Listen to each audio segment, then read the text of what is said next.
नमस्कार दोस्तों, मैं नगीना शर्मा बोकारो से बोकारो गार्डन में आप सभी का तहे दिल से स्वागत करती हूँ। दोस्तों, मैं अपने कुछ फ्लावर्स यहाँ आपको शेयर कर रही हूँ, लेकिन आज जो जिस मुद्दे पर हम लोग बात करने जा रहे हैं वो बहुत बड़ी चीज़ है। बहुत सारे कमेंट मेरे पास ऐसे आए हैं जिसके जवाब में मैं आज वीडियो आपसे शेयर करने वाली हूँ। तो प्लीज़ आप बने रहोगे और देखोगे कि मैं आपसे क्या बातें करने जा रही हूँ। दोस्तों, इस तरह के फ्लावर्स और फ्रूट्स जो मैंने अभी आपसे शेयर किए, ये हमारे बगीचे में आते हैं, लेकिन थोड़ी सी जानकारी हमको इसके लिए आवश्यक है कि हमें क्या करनी चाहिए ताकि हमारे बगीचे में इस तरह से फ्लावर्स और फ्रूट्स आते रहें। ढेरों इस तरह के कमेंट आए हैं कि मैडम मेरा फूल खिल नहीं रहा है, फ्लावर नहीं दे रहा है, या फिर मिर्ची, नींबू के, चीकू के फूल तो आते हैं लेकिन फल नहीं लगते हैं, वो गिर जाते हैं। तो इसी पर मैं आज आपसे वीडियो शेयर करने वाली हूँ। दोस्तों, सबसे पहले ये जानते हैं कि क्यों फूल गिर जाते हैं।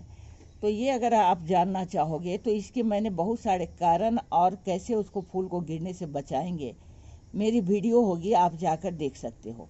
और इस तरह से आपको मिर्ची या कोई भी चीज़ लेने हैं तो उसमें सबसे पहली बात आपको देखनी ये होगी कि हमारे पौधे को परेशानी कहाँ हो रही है।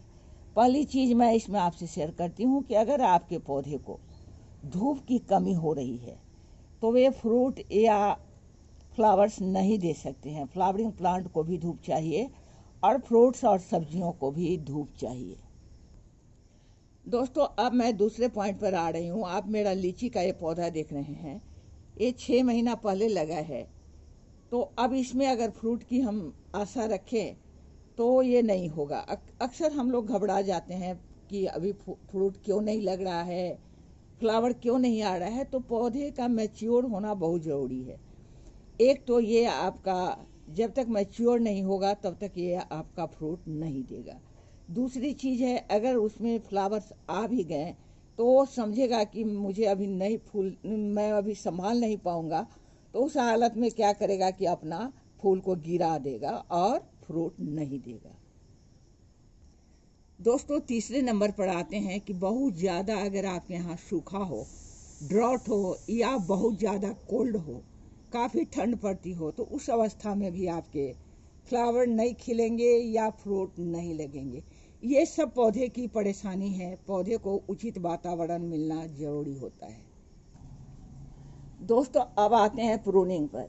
प्रूनिंग का समय हर एक पौधे का अलग होता है, इस पर ध्यान देते हुए आपको प्रूनिंग करनी है। अगर आप गलत समय में प्रूनिंग कर देते हो, गलत तरीके से प्रूनिंग कर देते हो, तो भी प्लांट आपके फ्रूट या फ्लावर देने में मुश्किल कर देते हैं, नहीं देते हैं।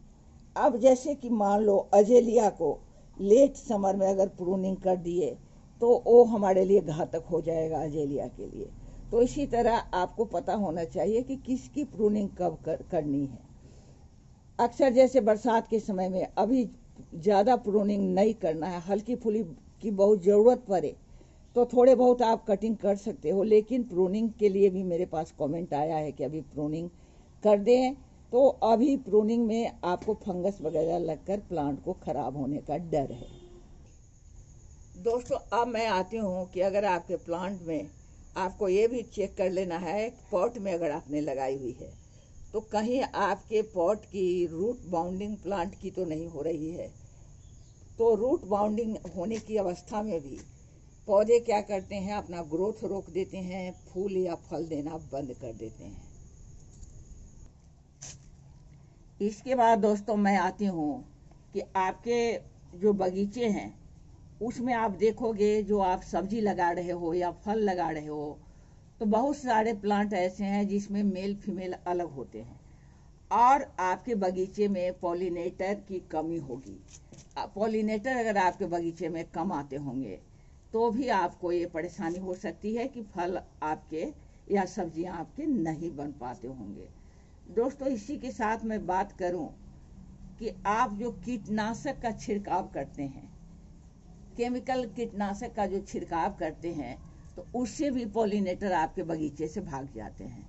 इसलिए आप देखते होंगे कि हर एक गार्डनर ने तरह तरह से ऑर्गेनिक आपको कीटनाशक बनाकर दिखलाया है। मेरे भी आप लिस्ट में देखोगे तो उसमें ढेरों आपको इस तरह के वीडियो मिलेंगे जो ऑर्गेनिक आप कीटनाशक यानी पेस्टिसाइड आप बना के दे सकते हो।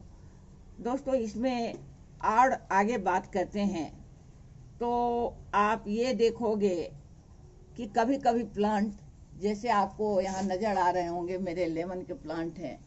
प्लांट तो बहुत बड़े हो जाएंगे, बहुत हेल्दी भी है, आपको लगेगा इसका एज भी हो गया है, फिर भी ये फ्रूटिंग नहीं कर रहा है।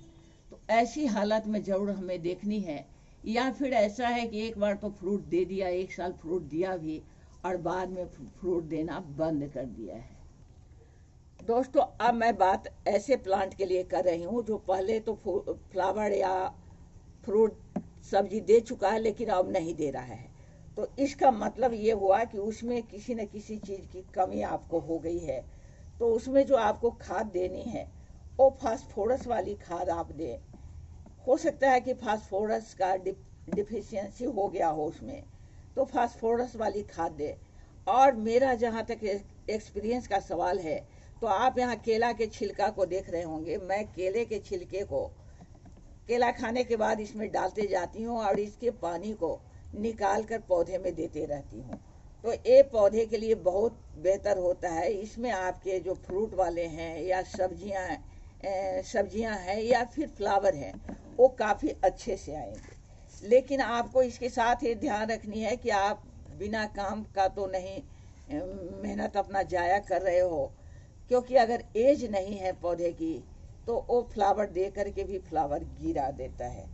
दोस्तों, इसी के साथ आगे बढ़ते हैं तो हम देखते हैं कि जो अगर आपके सॉइल में बोरोन की कमी हो गई है, तो बोरोन एक ऐसा तत्व है जिसमें अगर पौधे को दोनों हालत में परेशानी है, बोरोन की अधिकता भी सॉइल में हो जाए तो प्लांट के लिए मुश्किल हो जाता है, और कमी भी हो जाए तो उसके लिए मुश्किल हो जाता है। दोनों अवस्था में आपको बोरोन का जो है सॉइल में कमी होने से भी आपके फ्रूट और फ्लावर्स नहीं आते हैं। दोस्तों, अब बात करते हैं आगे कि फूल गिरने के लिए रोकने के लिए एक तो आपका केला का जो छिलका का ये फर्टिलाइजर आपने बना के मैंने यहाँ दिखाई है, एक ये है। दूसरा आप देख रहे होंगे मिल्क का, और मिल्क का नीचे देखो आप कितना कम मात्रा में मिल्क इसमें डाला हुआ है। मात्र 2-3 चम्मच मिल्क इतने 1 लीटर पानी में डालकर मैंने इसको खाद बनाई हुई है। इसको भी आप अपने पौधे को दे सकते हो जिसकी एज हो गई है और जो स्वस्थ भी है, और इसके बाद भी वो फ्लावरिंग या फ्रूटिंग नहीं कर रहा है। इसी के साथ मैं यहाँ पर आपको और शेयर कर दूँ, आप यहाँ बोन मिल देख रहे हो जो स्लो रिलीज फर्टिलाइजर है, केचुआ खाद है। ये केचुआ खाद मैंने खरीद कर रखी है। साथ ही गोबर की खाद है, सीवीड है, या घर से निकलने वाली जो चाय पत्ती है, और नीम की खल्ली है। ये सब का भी उपयोग आप कर सकते हो। लेकिन ऐसा नहीं है मैंने सारा जो खाद बताया सारे के सारे आप एक ही बार में डाल दो। एक बार में नहीं डालनी है, आपको बदल बदल के आप डालोगे। मान लो हम ही लोग सब्जी खाते हैं तो क्या होता है, एक तरह की सब्जी बार बार खाते रहे तो खाने में भी अच्छा नहीं लगता है, और फिर हमारे शरीर को हर एक तरह के तत्व प्राप्त नहीं होते हैं। उसी तरह पौधे को भी बदल बदल के अगर आप खाद देते हो, मतलब 15 दिन के बाद अगर देते हो या 1 महीने के बाद देते हो, तो खाद को बदल कर दिया करो। तो इस तरह से अगर आप अपने पौधे की परेशानी को पहचानोगे और साथ में उसके उचित व्यवस्था करोगे, तो आपका क्या होगा कि फ्लावर भी आएगा, फ्रूट भी आएगा, सब्जियां भी आएगी। दोस्तों, एक प्रश्न आया था, बहुत अच्छा था कि मेरे प्लांट तो बहुत हेल्दी हैं, ढेर सारे पत्ते हैं, हर एक तरह का, उसको प्लांट को देख करके लगता है कि इसको देना चाहिए, लेकिन ये फ्रूटिंग नहीं कर रहा है। तो इस हालत में इस प्रश्न का उत्तर उनके लिए मेरा ये होगा कि आप अगर पौधे में नाइट्रोजन यानी यूरिया की मात्रा बढ़ा देते हो, तो आपके पौधे काफ़ी स्ट्रॉन्ग, खूबसूरत, पत्तों से भरा हुआ और लंबा चौड़ा हो जाएगा। लेकिन मैंने कई बार बताई है आपको, वो को आपका फ्रूट, सब्जी या फ्लावर नहीं देगा। तो आप इस तरह से अपने पौधे को जल्दी से जल्दी बढ़ाने के लिए यूरिया दे करके पौधे को मत बढ़ाया करो, उम्र के साथ उसको धीरे धीरे बढ़ने दो। यही नेचुरल है और इसी से आपके पौधे स्वस्थ रहेंगे। तो दोस्तों, इसी के साथ मैं चलूँगी, यह कहते हुए कि अगर आप चैनल पर नए हो तो प्लीज़ आप सब्सक्राइब कर लो, और वीडियो अच्छी लगी, आपको फ़ायदे की लगी तो लाइक करते हुए जाओ। आप सबों को नमस्कार, आदाब, सत श्री अकाल, और मेरे बच्चों को मेरा बहुत बहुत प्यार।